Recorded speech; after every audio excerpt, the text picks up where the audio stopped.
So Germaine Greer claims that it's women themselves who are fueling the appetite for violence against women on TV. Commenting on the first episode in the new series of Scandi-noir drama The Bridge, which shows a woman being stoned to death, Greer suggests that women are driving these sorts of depictions of violence against women as part of a broader fantasy world they inhabit, rather than it being caused by male objectification. In other words, women want to watch graphic images of violence against other women, including scenes of rape and abuse, as they find it somehow fulfilling. It fuels and satisfies their fantasies. This is not only nonsense, but a misguided and dangerous supposition. If a feminist of Greer's standing perpetuates this view, isn't she herself fueling the "she was asking for it," or "she wanted it even though she said no" attitude in men? What kind of feminist would encourage the kind of misogynist values we have fought long and hard to change and banish? Yes, women have sexual fantasies about being tied up, whipped, spanked, or taken forcefully.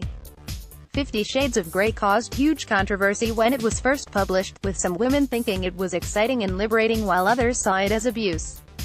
However, what is incontrovertible, and is an essential part of these fantasies, and in some cases practice, is that it is done with and by someone we know and trust. It should always be done with a safe word. There is a big difference between exploring our imaginations and finding our own acceptable boundaries, and the term fantasy, which implies that we have a strong desire to turn our desires into an actual reality.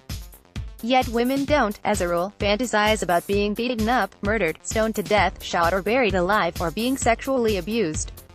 These are fears for almost all women. And with fear comes a need to confront our worries and concerns, to put them in perspective and to take control over them. Seeing violence against women, provided it is not gratuitous but in a context that makes sense, and which may be instrumental to a drama, film or TV series, allows us to allay, control or make sense of our fears. To show it sensitively and in perspective, however brutal it might be, is an important way of acknowledging and understanding that these acts do happen in the world. Seeing how individuals and their friends and family cope with these situations and the after effects is key in making sense of our troubled world, and to ignore them or pretend they don't happen is just complicit in denying that they do occur. But to sensationalize violence or rape, or to throw it into a TV series without any context, is sickening. Every female viewer will have her own interpretation of whether the violence that they see against women on TV is gratuitous or not. It depends on our level of engagement with the characters, the quality of the script and acting, the context in which it happens and the treatment of the perpetrators in the storyline.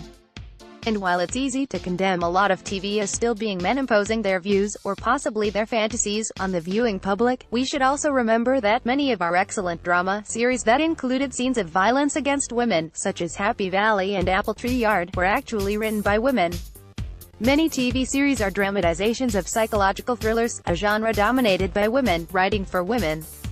Appalling acts of violence against women very rarely form part of female fantasy, and to suggest that they are is both totally anti-feminist and a dangerous message to send out in these thankfully more enlightened times. Jo Hemmings is the consultant psychologist on ITV's Good Morning Britain and a dating and relationship coach.